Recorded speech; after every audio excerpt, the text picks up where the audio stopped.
gentlemen, we have called you together to inform you that we are going to overthrow the United States government. Do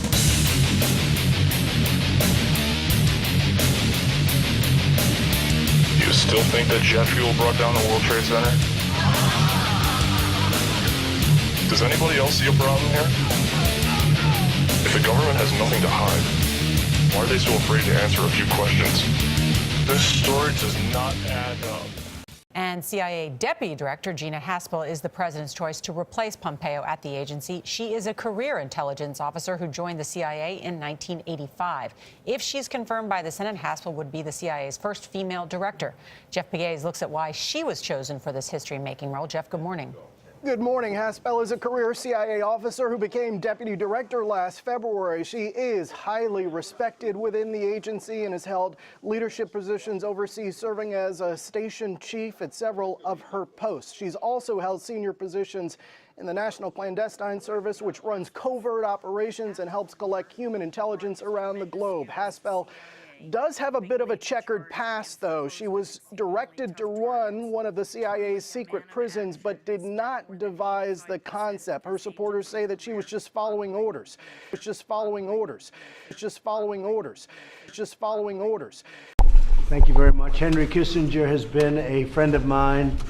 I've liked him, I've respected him, but we've been friends for a long time, long before my emergence in the world of politics, which has not been too long. But we have been really in the, I guess you'd say, the New York seat a little bit, but we got to know each other very well. He's a man I have great respect for. He's also somebody, usually I say, have you ever been in the Oval Office? And with Henry Kissinger, I didn't bother asking that question because he has been in this office many times. But it's an honor to have Dr. Kissinger with us. It's an honor to have Dr. Kissinger with us. It's an honor to have Dr. Kissinger with us. It's just following orders.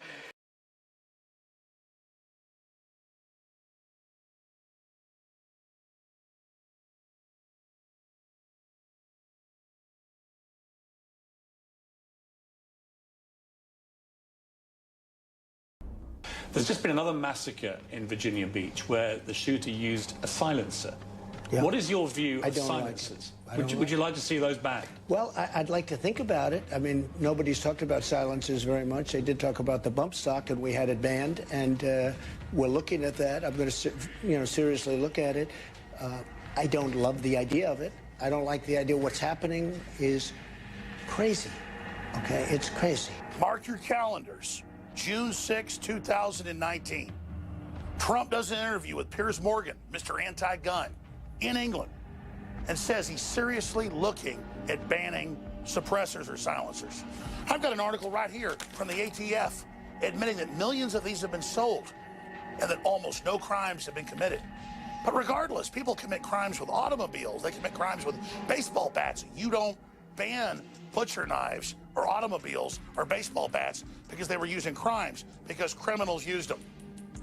I gave Trump a pass after the Vegas massacre, which turned out to be an Islamic attack they covered up, when he went after bump stocks, because bump stocks are basically worthless and are pieces of crap.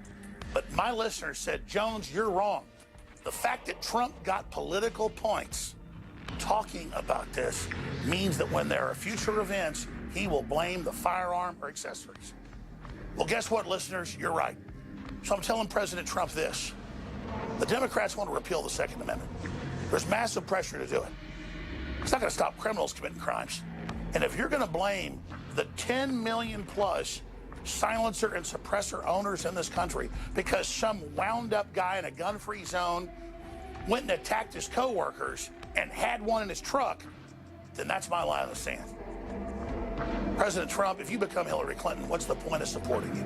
You think you're going to garner support from Piers Morgan and the left by doing things like this? All you're going to do is turn your base against you.